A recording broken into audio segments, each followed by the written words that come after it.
Welcome to the REI Diamond Interview, your source for real estate investment jewels of wisdom with Dan Breslin.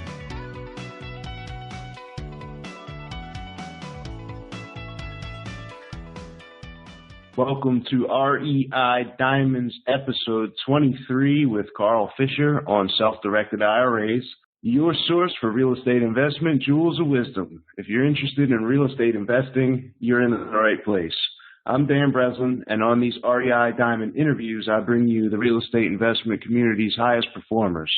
My guests include industry leaders such as real estate investors, developers, real estate agents, other service providers who are playing the game at a high level. In short, the information you hear here will help you make more money. This episode's guest is Carl Fischer, and on this episode, we're going to talk about self-directed IRAs, specifically how to buy real estate in your IRA. We're going to cover how to turn your IRA into a mini bank, which could produce interest rates, yields of 10, 12, 15% or even more inside of your IRA, tax-free, depending on how the IRA is set up.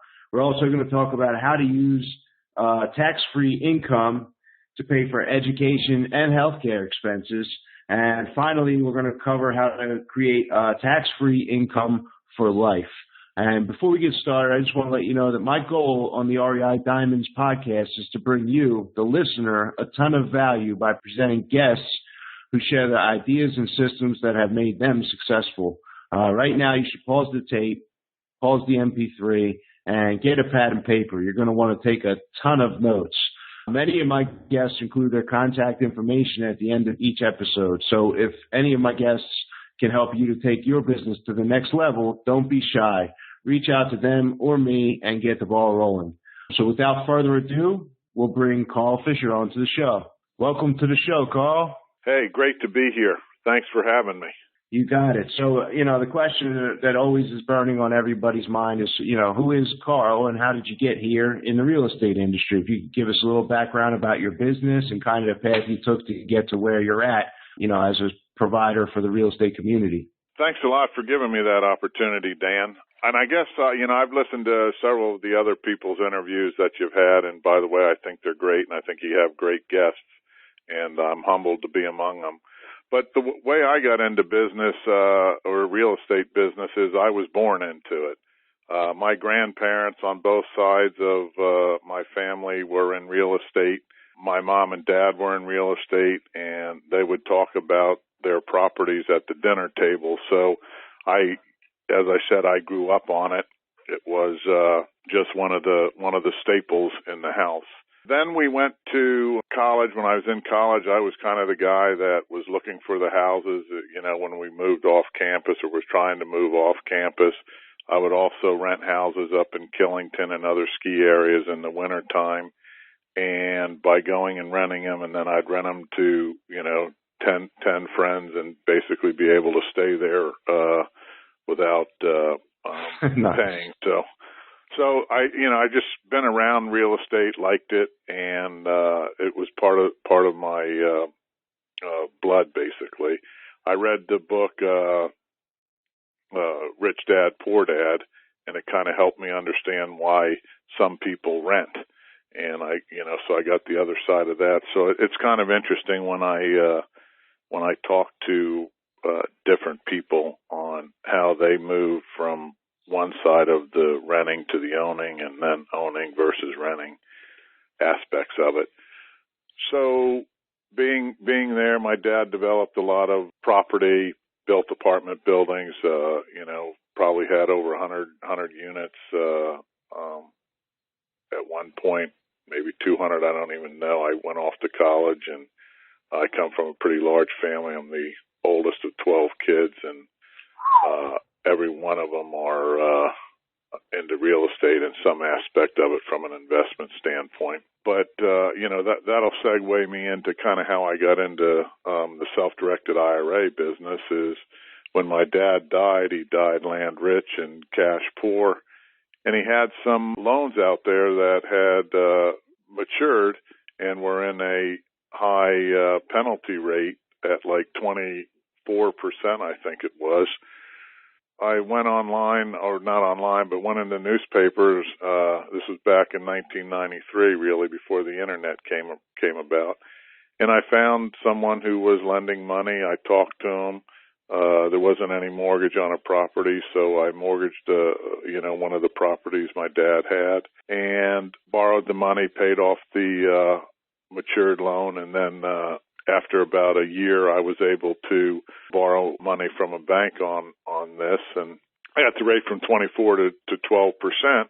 But meanwhile, while I'm paying it, I'm making it to the IRA. And I said, well, this is kind of interesting.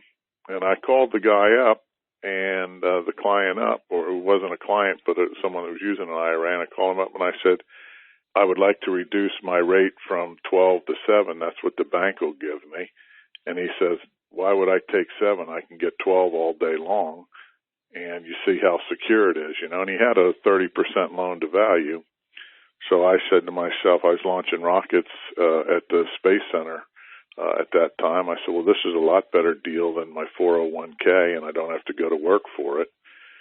So I refinanced, through the bank at 7%, paid off the loan, and then I went back and I called the bank that was doing this, and I asked them about it. And first they pretended like they didn't know me, but they'd been taking my check for 12 months.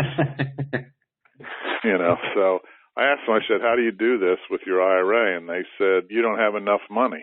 And I said, well, you didn't even ask me how much money I had. And they said, well, you don't have an account here. Please don't call back. So then I tried to find out more information. There wasn't that much out there. There weren't any books on it. I actually went right to the IRS, and I said, look, this guy's doing this, and I'm trying to find out about it. People at the IRS didn't know about it. One person told me that it was illegal and that there's nothing on it. And I said, wow. Well, they're doing it, and they're doing it at the bank. Then I got another person at the IRS, and they said, yes, let me get a supervisor. And I heard the supervisor and her talking in the back, and they said, yeah, there's something like that, but get his phone number and call him back, and we have to look up the details of it. And then I just didn't feel like giving the IRS my phone number at that point in time. I didn't know what was really going on. Makes sense. Yeah, exactly. So, but then what happened is the internet was coming up then, it was the old dial-in and, the crackling and all the bells and whistles, and, it took like a minute and a half to connect. But I started finding out a little bit of information back in 90, between 93 and 95 on it. And, then I started figuring out, and I was looking at it and, finally pulled the trigger. And, like I said, I come from a big family, so I told my family about it. I've got a pretty big sphere of influence, so I told a lot of other people about it. And then finally they said, why don't you start a business? We trust you more than we do any of these other companies. And 2003, I started the business of self-direction with my sister, who was very good with software. She was an IT consultant at the time, so she was working on our website and back office trust software. And that's kind of how we got started. I don't know Nice. If I was too long-winded or not. No, right on point. So let's let all the listeners know they might be kind of what exactly is the specialty. So you're the founder of Gamma Plan, right? Correct. And you guys specialize mostly in what type of IRAs and, what's the big niche here? Why is this real important for real estate investors? Well, it's real important for real estate investors because, as I said, when I found out that I could actually take my IRA or my 401k and buy a piece of property with it or give a loan like I was given and collect the interest and not pay taxes on it, basically have that money tax-free.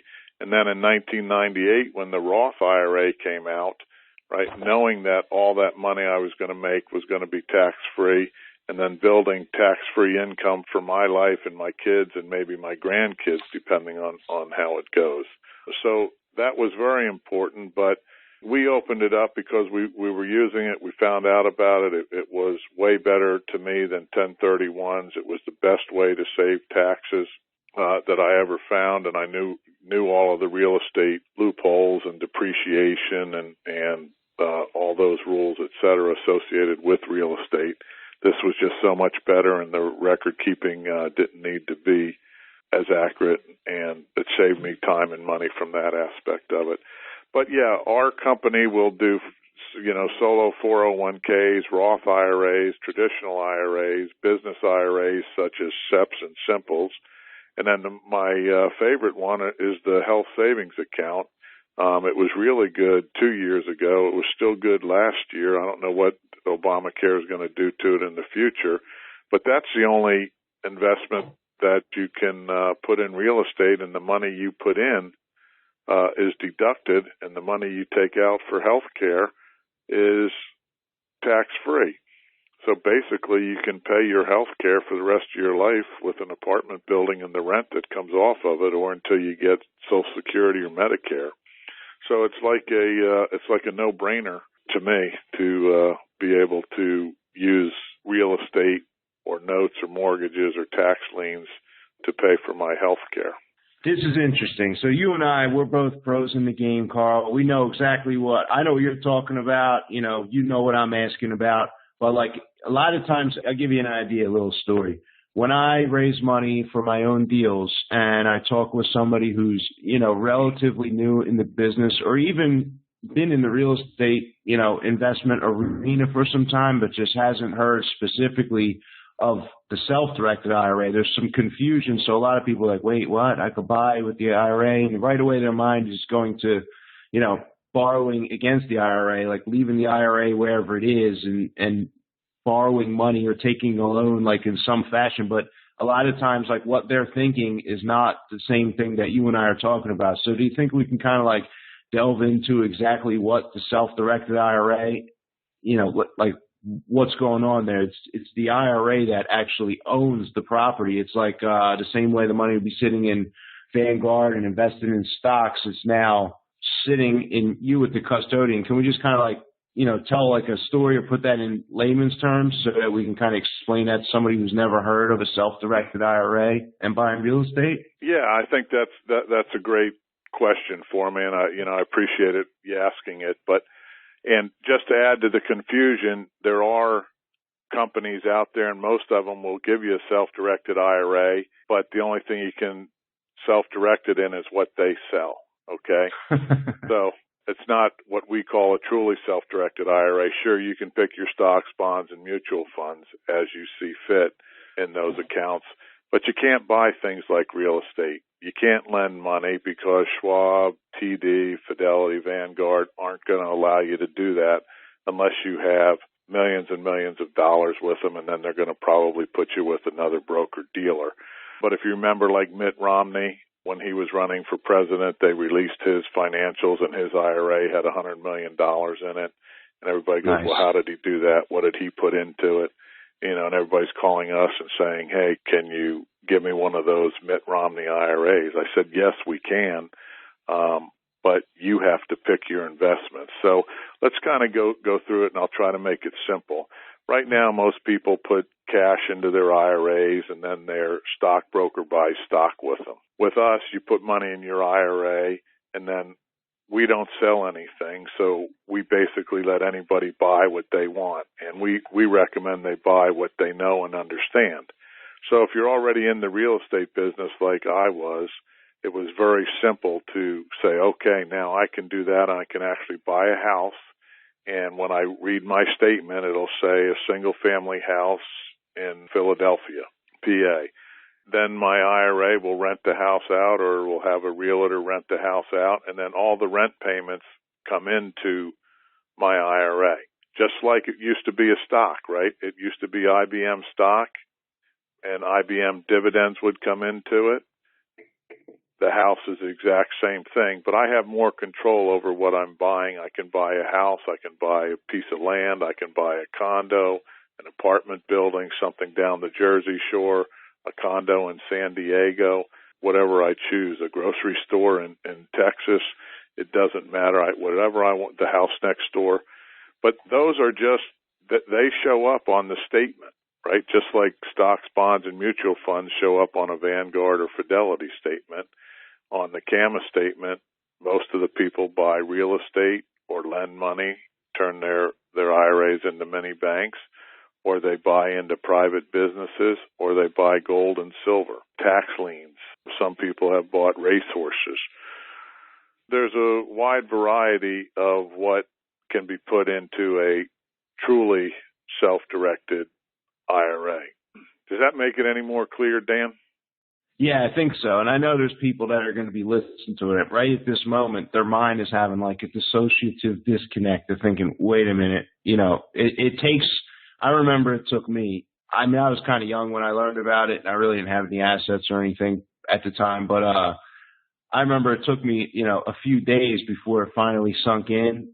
And then like the light bulb went off. And I know some people have the light bulb right now going off like, whoa, this is nuts. So let's talk about maybe first, before we get into some of the exact how-tos that we definitely need to get into, let's talk about what IRAs can be rolled over to be self-directed, because there's like circumstances behind that. Like I know that like one of my lenders had recently left her job, and she came to me because she's interested in putting the IRA that was with her old job to work in one of my construction projects, but she was only able to do that because she had left that employer. So could we just like talk about that a little bit as far as like what IRAs might qualify or what IRAs might not qualify before we move on? Sure. We can talk that very easily. Any IRA, a Roth IRA, a traditional IRA, a SEP IRA, a simple IRA, a custodian IRA, all of those can be rolled to self-direction at any time, whether they're still working with the company or not. Now, if you have an old 401k with a company, and you're still working there, you may or may not be able to roll that over. In a lot of cases, you can't. If you separate from service, as you had talked about, or the company sells to another company, those are possibilities at that time. You can roll an old 401k or an existing 401k into an IRA at that point and then self-direct it. HSAs, educational savings accounts, those can be rolled to self-directed IRAs. Thrift saving plans are same as 401ks. They may or may not be able to do it without a special incident such as separation from service, retirement, etc. Now, 529 plans cannot be self-directed, and most other plans. Those are the primary plans that can be self-directed. And when I say that, again, just keep thinking that all the rules are exactly the same in the IRS code. The only thing that changes is the asset on your statement. In one instance, in the traditional manner, it says, mutual fund. In the CAMA plan or self-directed arena, it's going to say a note, a house, a private placement, or gold. So it's, again, nothing changes except the asset in the account. You put cash into the account, you buy a mutual fund, or you put cash in the account and you buy a house. It makes no difference. They both are there for investment purposes. You can't use the house to live in. It has to be an investment, just like the stocks and bonds are investments going forward. So I think that kind of lets you know the IRAs and 401ks that are there. There are obviously Roth components, and these are changing all the time. Roth IRAs can be done that way. There's Roth components of 401ks that came about back in 2010. Those can be self-directed. And if your company doesn't allow you to self-direct them now, you can ask them if they'll give you that capability. Some do and some don't. And you can also ask them if they give you the Roth or the tax-free portion as well as the tax-deferred portion of these accounts. And these are very important if you're going to be doing real estate, because once you get enough real estate providing you enough income to live on, then the rest of it is a lot nicer to be doing in a tax-free or tax-deferred account. In my case, I think it's like a 40% savings that I see compared to, having real estate on the outside. So, on my Roth IRA real estate, I'm making 40% more than I am on a piece of real estate that isn't in my Roth today, just because of the tax consequences. That's pretty significant in my world. Can you give me a few examples of the type of assets that you personally, seek out, hold, maybe still actively pursue now, Carl? Well, I'm getting up there in age, and I'm kind of slowing down on the real estate. I still hold the real estate because I can't really give it up. In my mind, I have no idea what the economy is going to be doing, but I love real estate. I think it's the oldest asset in the world because people have always used land either to work on or to live in or pray in or party in.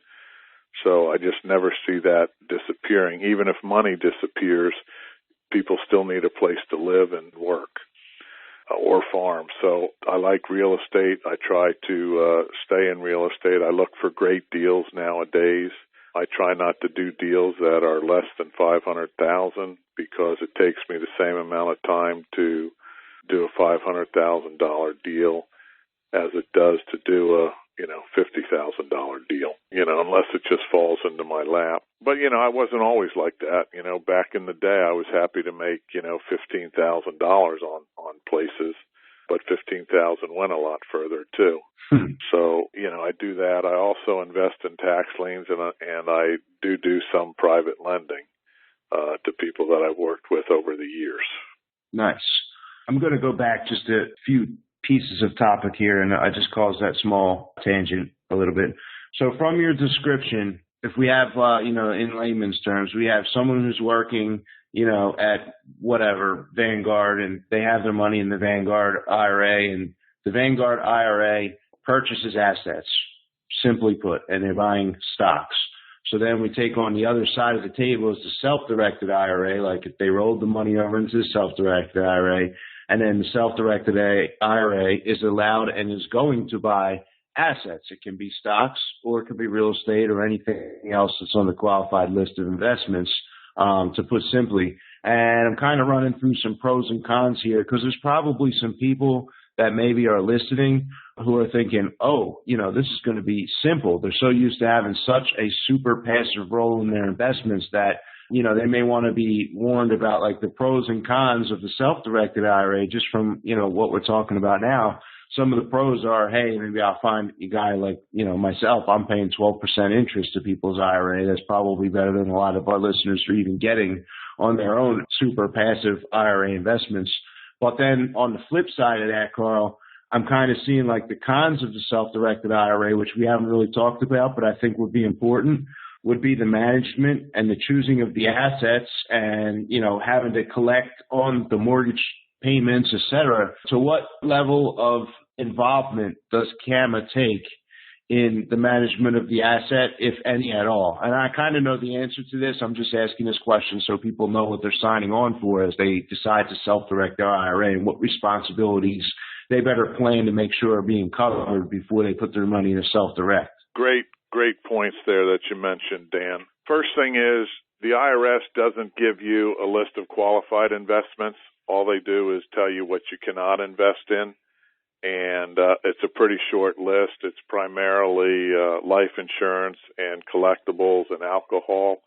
And when I say collectibles, it's like antiques or stamps or anything that's got a collectible adjective in front of it.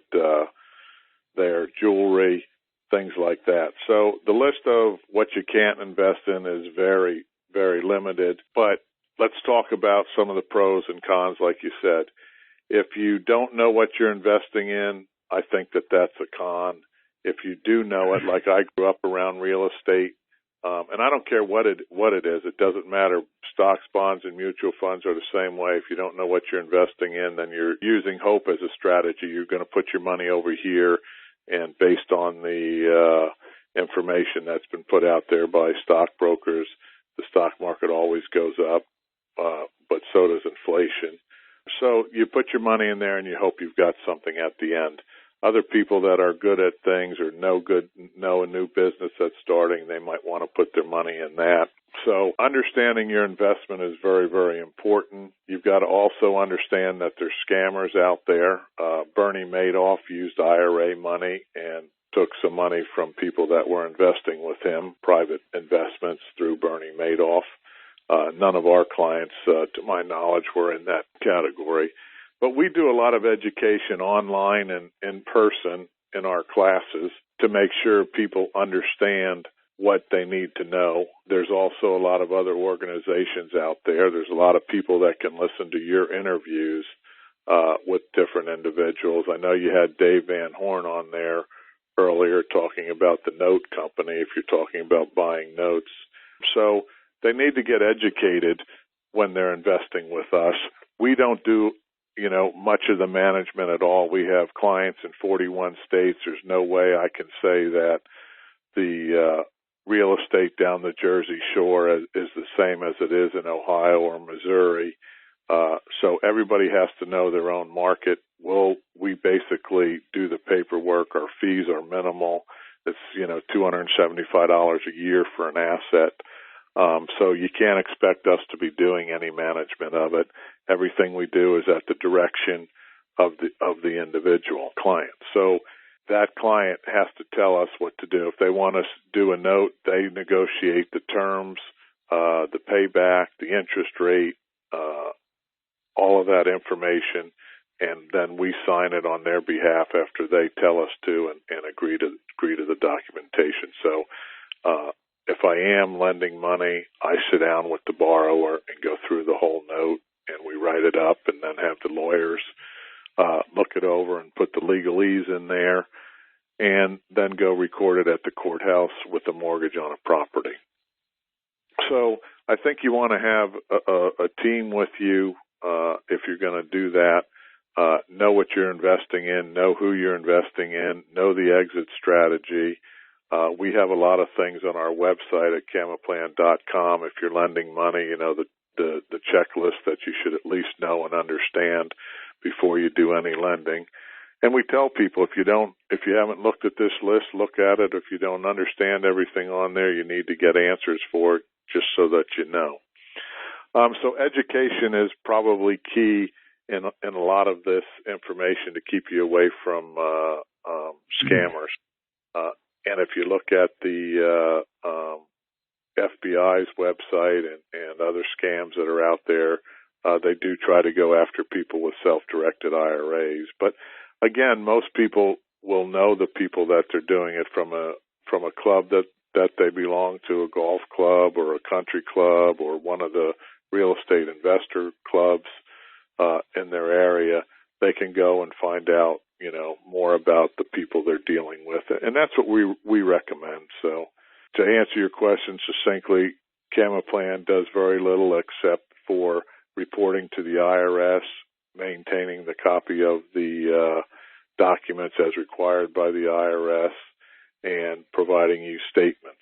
Hopefully that answered your question, unless I missed something in there. Yeah, succinctly answered the question. I appreciate that. And it sounded to me like, the real the real bottom line here of all this is that you really have to trust the individual or the company that you are placing your IRA monies in an investment with. I guess that would go for even investing in a stock or any other thing. And one of the big things, like one of my metaphors or one of my little, wise sayings I picked up somewhere along the line is that if you're going to be in business with this person for however long the duration of the investment lasts. So if there's a 12-month note from an IRA to another individual, you better trust that person that you're going to be in business with. And like one of the things I always say, Carl, is that, my business partners, any one of my business partners that I've chosen to do business with, if I leave them, and I'm not at the $500,000 a deal point yet, so just bear with me. The numbers mean more to me at $20,000 or $15,000. But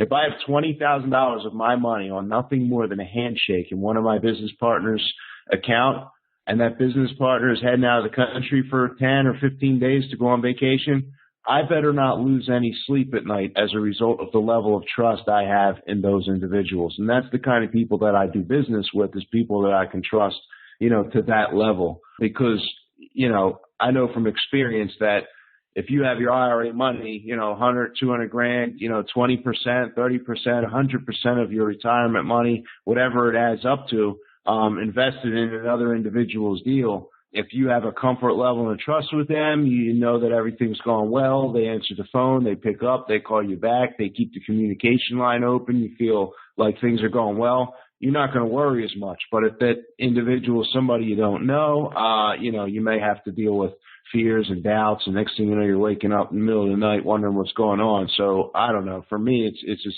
really all boils down to, do I trust this person enough to place money in their care? Because that's not something that the self-directed custodian, that's not something that you guys are doing. It's vetting borrowers and, putting the legalese in there and choosing the investments for them. That's completely on the individual who's directing the IRA. Right, Carl? Yeah, you bring up some good points, and I think trust is very important from that aspect. But what's even more important, where I alluded to having people on the team, is I don't believe you should, put money into a deal unless you got it secured, by the correct paperwork. And I can give you an example. We have a client. He lent money to someone, $50,000 on a piece of property worth $90,000. He put a note and a mortgage on it, recorded it. 6 years later, the guy can't make the payments on it and is going to give him a deed in lieu for the property.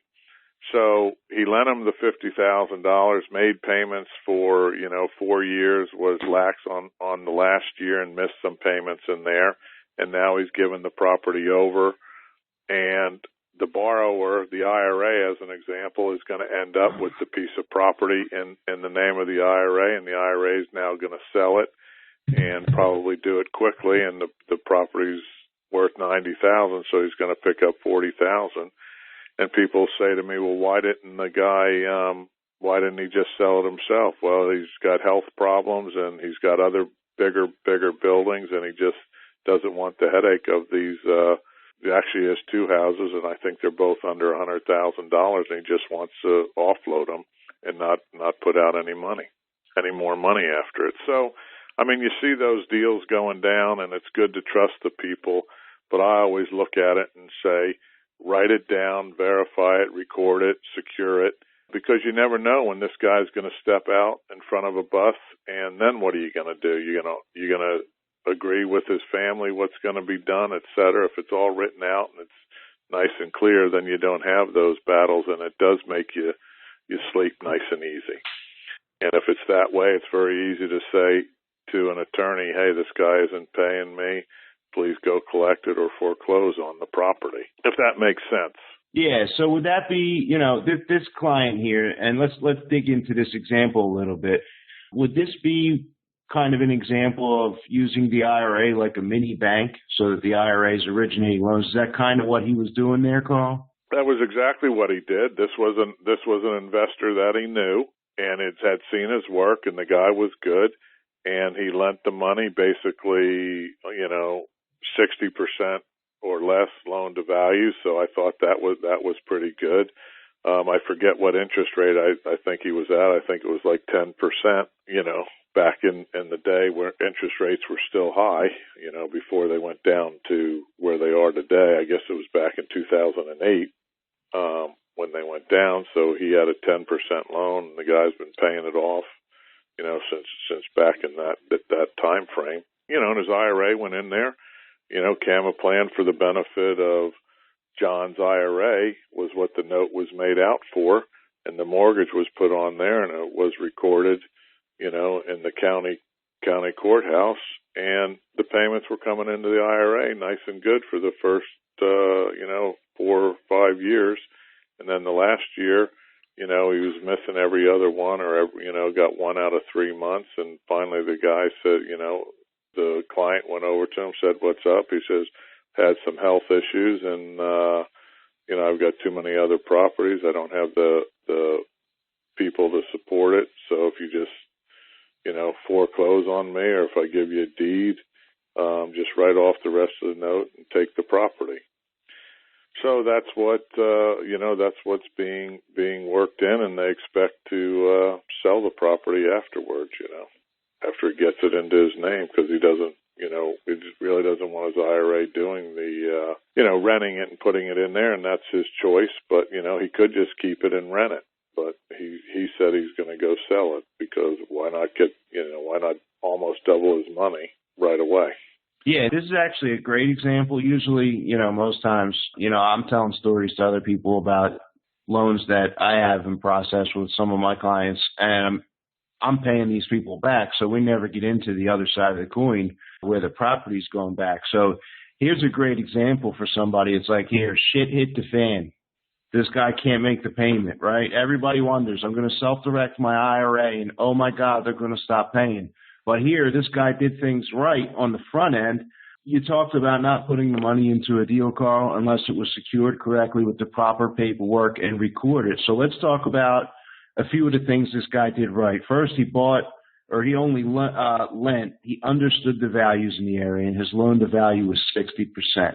So he made sure that he was at a certain threshold where if he did have to take the property back, he would be in a position that he should be able to profit once this whole thing, the dust settles and he sells the property. There should be additional money, and he should almost have, certainly break even if the condition of the property is, a little rough. He should certainly break even, if not make out better than if he would have just collected the regular loan payments till it was paid off. Am I kind of understanding that the right way, Carl? No, you're handling it exactly correctly, because people ask, what's the worst thing that can happen here? And I tell them, the people stop paying and you don't get your money.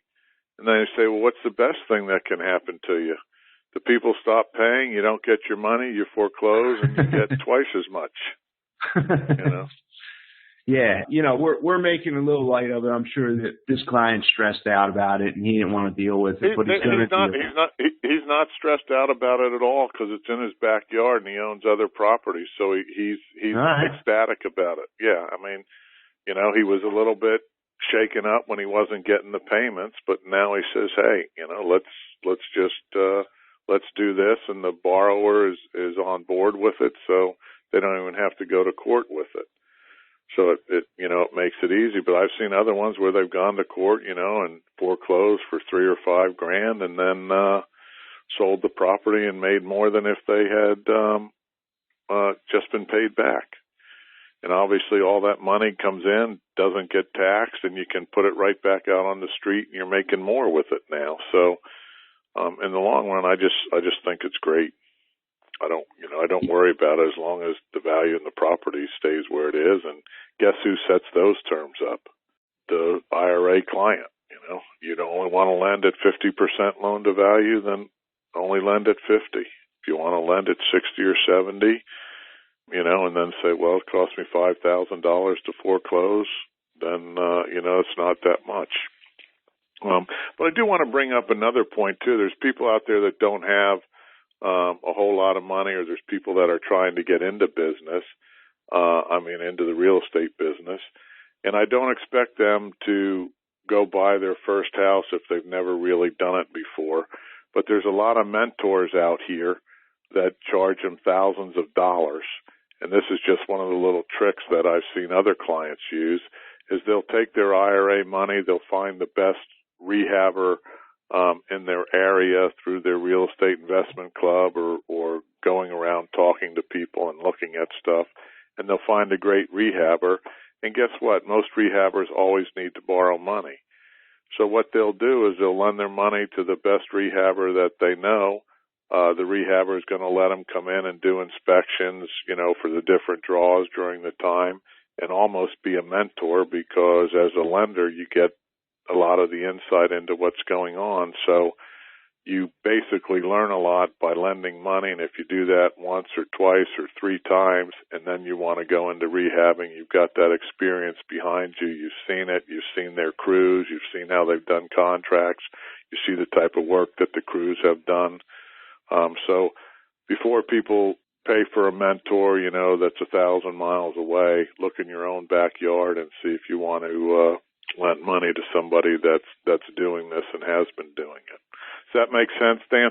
That's a great point. I mean, the local experienced investors who have been in and out of settlements profitably over a course of years, especially if they've been in, through the tumultuous times like 2008, 9, and 10, you're going to get an invaluable amount of experience by being a lender. If you want to be, involved on the deal and figure out what the numbers were and how much the construction costs, and take a few tours of the property, one way to get the undivided attention of somebody like that, because these rehabbers, you got to understand, these people are super busy.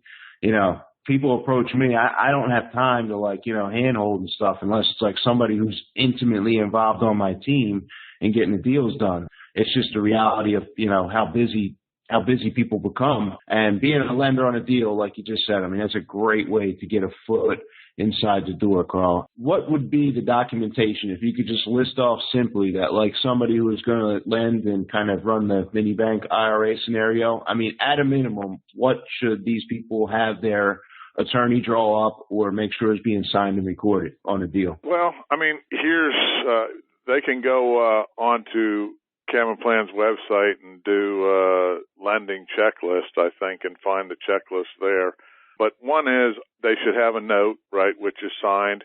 They should have a mortgage and or a deed of trust, depending on what state you're in, that outlines the terms and conditions of the mortgage and the property that it's on, et cetera.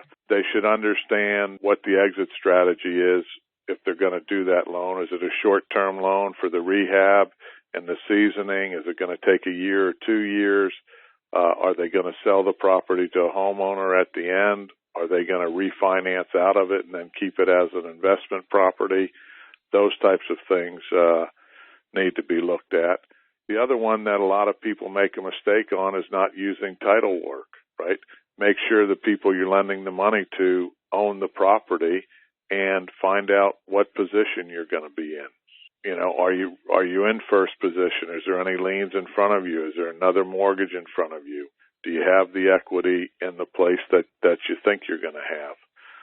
That's a couple of the things that I think each loan needs to go through. And the attorney should also be looking at it, for any peculiarities in a special area. Do they have insurance, as an example? And is that insurance making the mortgagee the IRA, so that if the place burns down or floods, the money is returned to the IRA and not to the owner of the house? First, that mortgage is paid off, and then the rest goes to them. So, without going into all of those details, a title company and or lawyer should at least address those points. Nice, spot on. Yeah. And so I'll just give you another example. I mean, we had one person that did the note and the mortgage, right? They did it off of Office Depot's notes and mortgages. The borrower brought it in, they signed the note, and then the borrower told the client, we don't need a title company. I'll go record the note. And the borrower never recorded the note. Oh, wow. So trying to save that stuff, and that goes back to your issue where you trusted them. This person, in my opinion, trusted them too much. Hey, that's all right, but everybody else in the world uses title companies and has a third party record it just so that everything is good. So if it ever does go to court, you did everything the way you're supposed to. So if you're a lender on the line right now and you're taking notes like I am, you want to write down to use a title company anytime you're going to fund a deal. And I guess they can have the IRA, send a check right out to the title company in order for disbursement? Is that like a safeguard there a little bit? Oh, yeah, it's definitely a safeguard, right? I mean, people try to do notes, unsecured with us, and they say, well, I'm going to give him the money, he's going to give me the note. And I say, yeah, but what happens then if, he doesn't give you the note and we're wiring money into his bank account? Have him give you the note first so that we have it here and he signed it, because once we send the money, we can't get it back. So that's kind of what we do in our office. If somebody has an unsecured note, we need the note signed off before we'll release the money. Yeah, and I've actually done that with you guys, so I know that's it's definitely the operating procedure. Carl, let's switch gears here a little bit. I've heard some rumors about creating tax-free income for life utilizing IRAs. Is this bullshit, or is this something that can be done? No, I mean, like I alluded to it a little bit earlier. I've got a Roth IRA, and I just turned 59 and a half last year. So that rent can come in I've got a house that's in a Roth IRA. That rent comes in, and I can take it out, 2 seconds later, and I don't pay any taxes on that. And guess what? When I die, my kids will be able to do the same thing. And when they die, it can go to my grandkids, or maybe I'll just skip my kids and give it right to my grandkids, and and then they can use it for what they want, and they can send it to another generation. It's because I do like my grandkids a lot better than my kids. I'm only kidding you. But basically that's all tax-free money that's coming in and going out. And somebody says, well, what happens if the IRS changes their rules and regulations? I said, that's a good reason to get into the Roth IRA now, because at any time you can take your contributions out without any tax penalties, whether you're 59 and a half or not. And if you're at 59 and a half and your IRA is 5 years old, you can take everything out at that point tax-free. And I think they're going to grandfather Roth IRAs in place. If they ever do get rid of them, they won't, they'll probably just do like they do with Social Security and say, hey, nobody can have them anymore. Yeah, because a significant portion of the affluent population would be up in arms, nearly grabbing pitchforks if that were the case, right, Carl? If they took away and didn't grandfather in. Yep, and the middle class, Yeah, got it. I know we kind of touched on it a little bit, but I do want to let's talk about the process. We talked about the mini bank situation.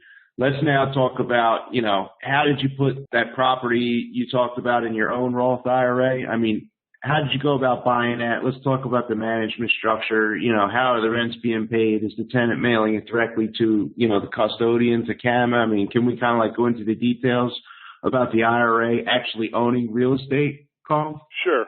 The house was bought back in 2007. It was an impulse buy. I made a mistake on it, and we paid $330,000 on it. At one point, it got down to where the value of it was, it was in Florida. It's on the water, 2 blocks from the ocean on a deep water canal close to the inlet. And the value went down to $150,000, was where it was. So at that point, I converted the house to a Roth IRA. I actually put a loan on it and then converted it to a Roth IRA so that I would pay even less taxes. And we can talk about that at another time. So I paid the taxes on that money, expecting it to appreciate, and it is appreciating to some extent at this point. But now the rent comes in, right? And as you asked, the tenant sends it right to the custodian because I took out a loan on it. Part of that rent then goes and pays off the loan, and the rest is available for me to take out. But for the most part, I take that money and reinvest it, or I pay down the loan because I think the loan's at, 5%, and I don't make any money on it pretty much in the IRA. So if I pay down the loan, then I'm making 5% on that money is the way I look at it. And the tenants keep putting the money in there, and if I need to fix something, then I call up a plumber or an electrician or whoever it is, somebody to clean it, and I call up the custodian, send them the invoice, and say pay it, and the bill gets paid. Pretty simple from that aspect. And the Florida properties are renting, for the past 5 or 6 years. By the time one person moves out, I think it might be 3 or 4 days before the next one's in there. Do you have sailboat access in that canal? Oh, yeah. Sailboat access, deep water canal. Yeah. Sweet. So the next question that brings up, that's a very interesting one with the single-family house that you then converted to the Roth IRA. I got to know all the details. I mean, you initially bought this in your own name? No, you can't do that. No, I bought it in the IRA. Okay, so you bought it in an IRA. In a traditional IRA. Okay. Bought it in a traditional IRA, and then put a loan on the property. Where did the loan come from? With a non-recourse loan, IRAs can do non-recourse lending or take a non-recourse loan, and there's 3 or 4 or 5 banks that are very good at it in the country, and they do them nationwide. I'll give a little plug for North American Savings Bank. And you might even want to bring Matt Allen on and do an interview with him, and he can give you the details of how they lend to IRAs, and he's probably been in the business the longest of any of the people that are out there, and he can talk about all those details. But basically, being in the business, I know the people and know the rules associated with it. So there was a non-recourse loan. I think it was 70% loan to value. I think we might have even got it lower than that. I just wanted to cut it down because I didn't want to, let's just say it was $150,000 the house was worth. So the loan, I think, was for like $75,000. And then when I converted it, I only had to pay on the value of the house that I owned at that point, which was $75,000. So this house that I'd put up for $330,000 is now I'm paying taxes on $75,000, and I'll start paying down that loan of $75,000. And when it gets back to $300,000 or $400,000, that'll all be tax free. Nice. And like I said, if you need to, we can get a couple of people that do loans for that. And a lot of times people know their banks, and then we explain to them what it is. And some local banks will do it for, because they want to try it out and see what it is. But the banking industry has gotten so skittish, after 2008, it's been harder to find more banks that will do that. Is it easier to get an acquisition loan or do a refinance and back into the IRA with the money? I mean, what's the smoothest sailing course of action for obtaining financing like this on a property? I don't think it really matters, but I think the acquisition is the way to go. Do it right from the beginning. If you need it for it from that aspect, it just saves you the headache of going back into it and, doing another closing. And sometimes, depending on what state you're in, when you put a mortgage on it, you've got other costs that are associated with it. So if you tie it all in at the acquisition, I think it's cheaper overall. Got it. And then do you have a property manager in place on that, or what would be the rules on a house like this in regards to property management? Well, what happens on that is mostly all the rents go into the IRA. We give the tenant a list of, we give them a plumber if there's anything wrong with the plumbing, anything, an electrician, a handyman is pretty much what they have. And they can call them up and do it. And then I've got a relationship with them and they call me and I say, yeah, go over and do it. And they pretty much know after working with me that that's the way it is. And then they also will send a bill to the IRA that I'll sign off on, and then they'll get paid. And, got it. I do have a realtor sometimes that goes in and will rent it for me. Other times the tenant going in there will also say, hey, there's other people here, and there's this for rent sign in the garage there that they put out, 60 days before they're going to move out, if they're going to move out. And, it just seems to, that's from years and years of working. We figured out how to minimize the amount of time and energy for that. And I do have the property with a property manager, if something comes up and I'm out of the country or something. All right. Makes sense. You'd also mentioned the healthcare and education. Could we talk a little bit about the programs or the parameters of self-directing a healthcare savings account, and also which education account would be able to self-direct? Yeah, it's the Covered All educational savings account is for the education, and people should write that down. And then the health savings account, which is tied to a high deductible insurance policy. They've been around since 2006, but most people didn't start getting into them until 2010 because nobody knew what all the rules were, et cetera, after Congress passed the laws. A little bit like Obamacare. Nobody's really sure of all that stuff today. But, in a few years, we'll actually understand it. But the health savings account, and I'll give you a personal example. My wife and my insurance used to be $14,000 a year. When we first got on the health savings account, it was $7,000 a year. We got a high deductible health care plan. We had to pay the first $5,000 of the bills, as a deductible. So that was very easy for me to look at. My insurance premiums are $7,000. My deductible is $5,000. So I'm out $12,000 where my premiums were $14,000. I still had co-pays and deductible with that, so I was saving $2,000 right off the top when they first came out, or when I first got it. And then I got a deduction on the $5,000 deductible that I put into my, because I would put $5,000 into my HSA, so that was already a deductible, and I could take it out any time for medical expenses and pay for it. So I automatically saved basically another $2,000 or 40% on the $5,000 that I put in there, and then I could use it. So the deduction was there, so I'm already up $4,000. And then I said, well, let's see what happens with this. But then when I went in to do some medical stuff with my wife, I had, in some cases, a less payment for the whole thing than some people were doing with their co-pays. So I was just winning all the time with this stuff. And what I ended up doing was, because once you get on Medicare, you can no longer make contributions to it. So I never would spend my HSA money that I put into this account. I only started, building it up.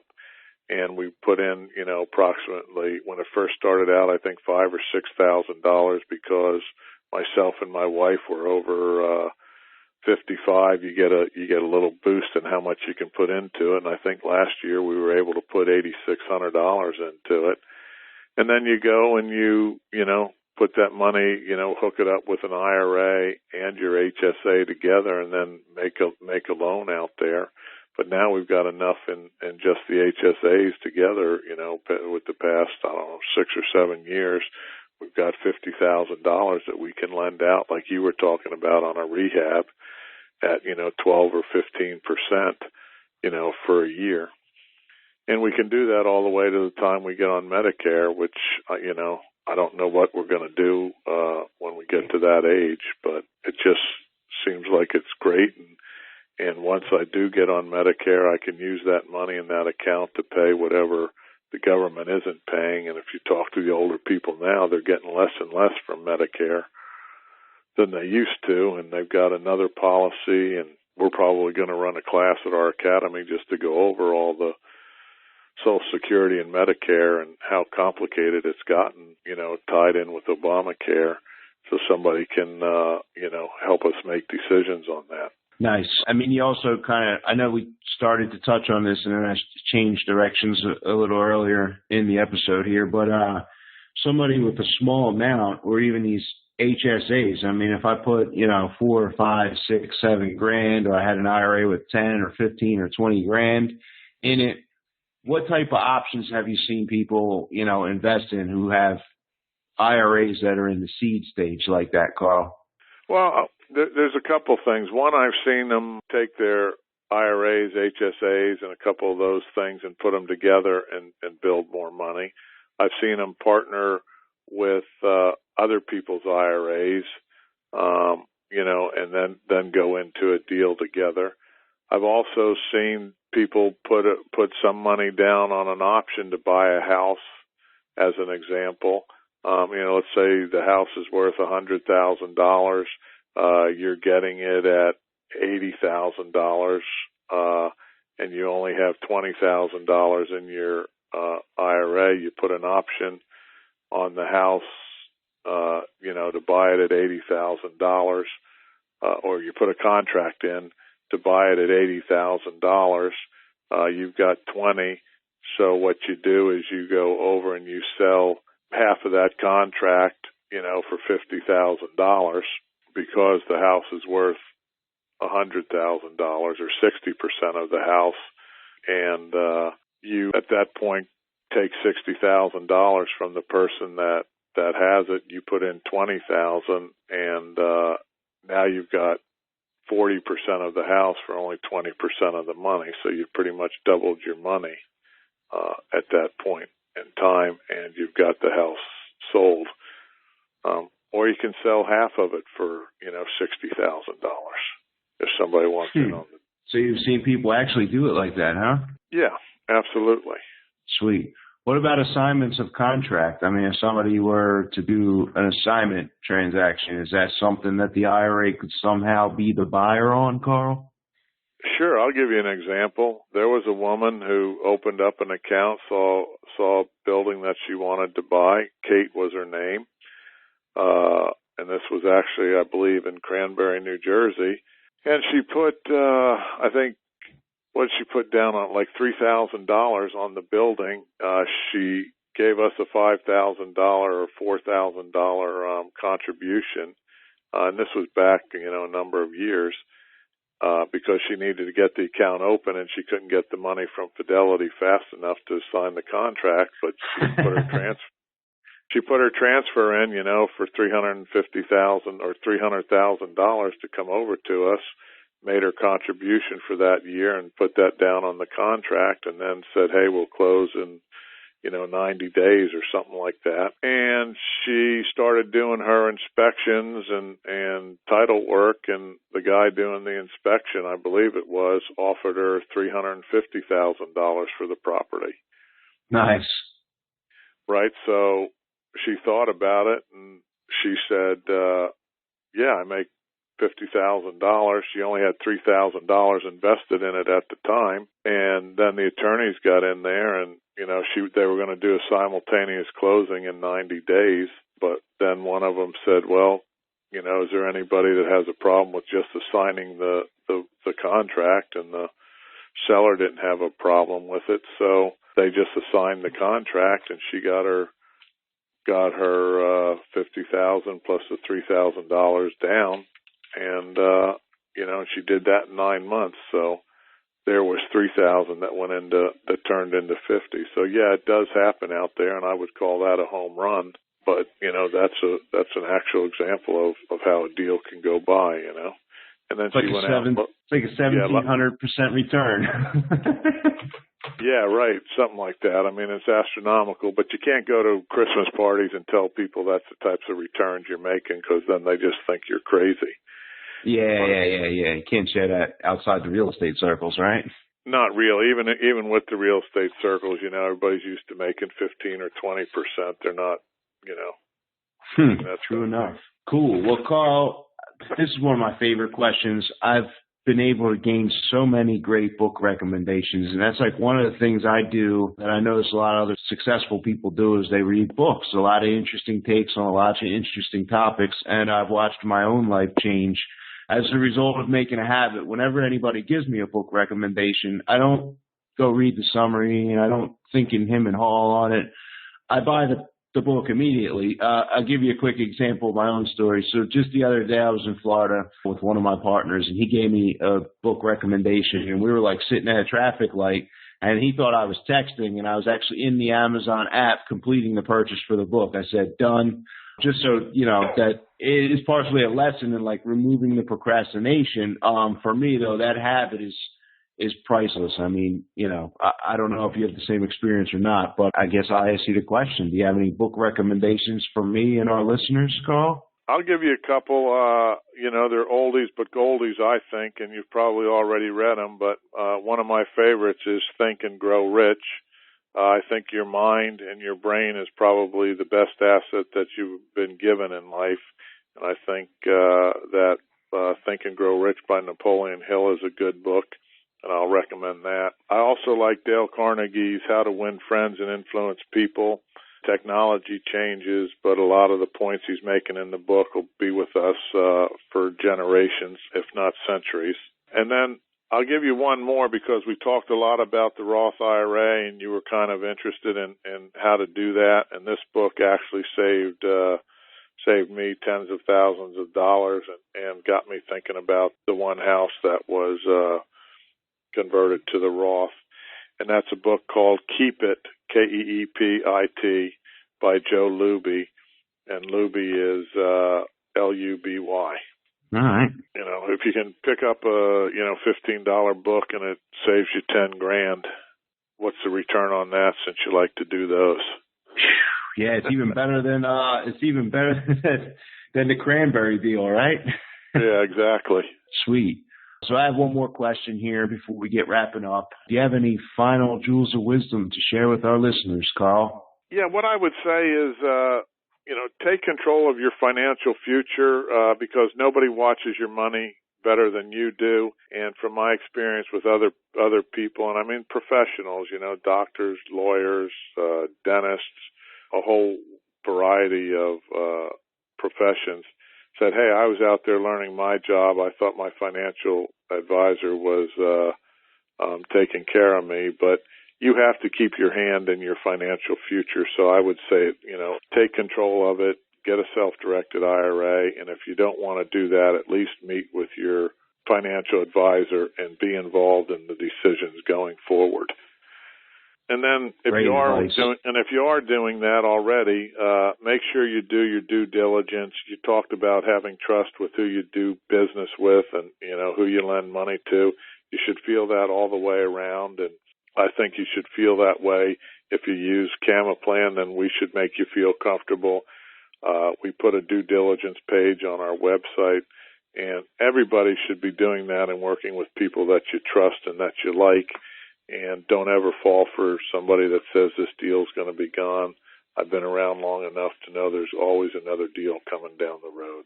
So I hope that helps your clients. Words of wisdom. Absolutely.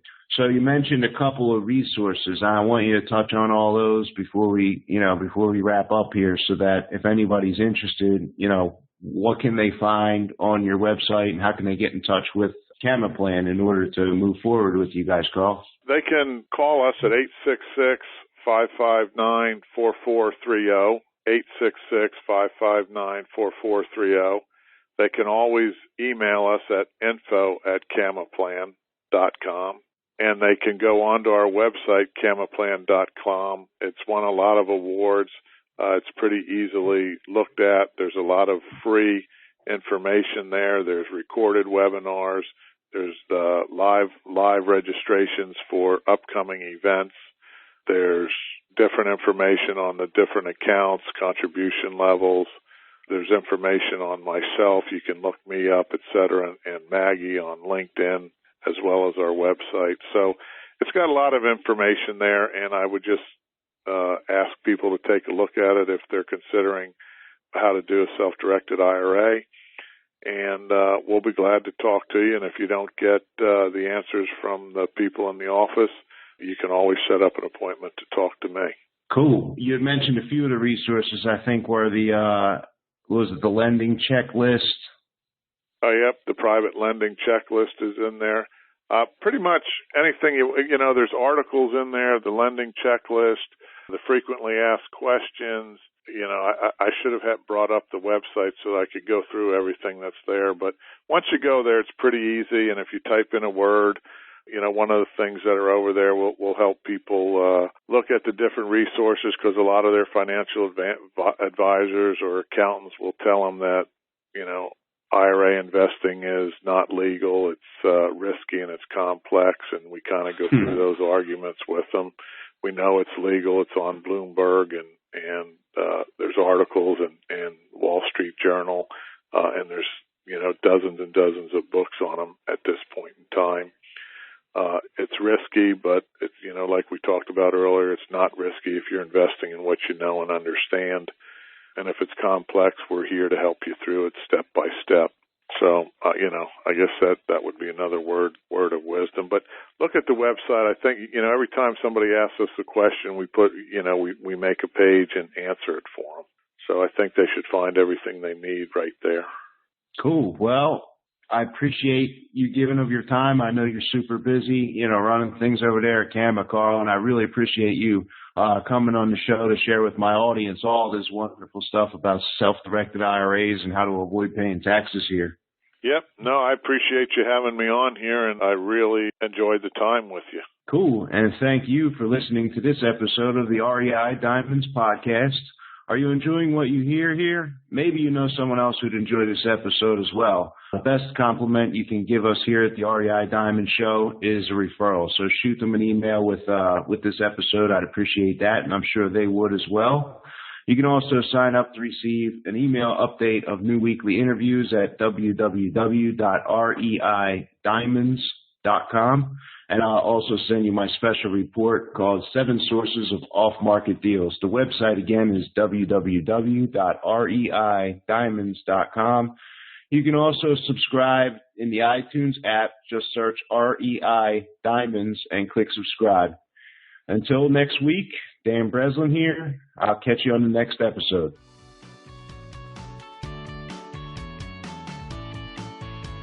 Thanks for listening to the REI Diamond Interview.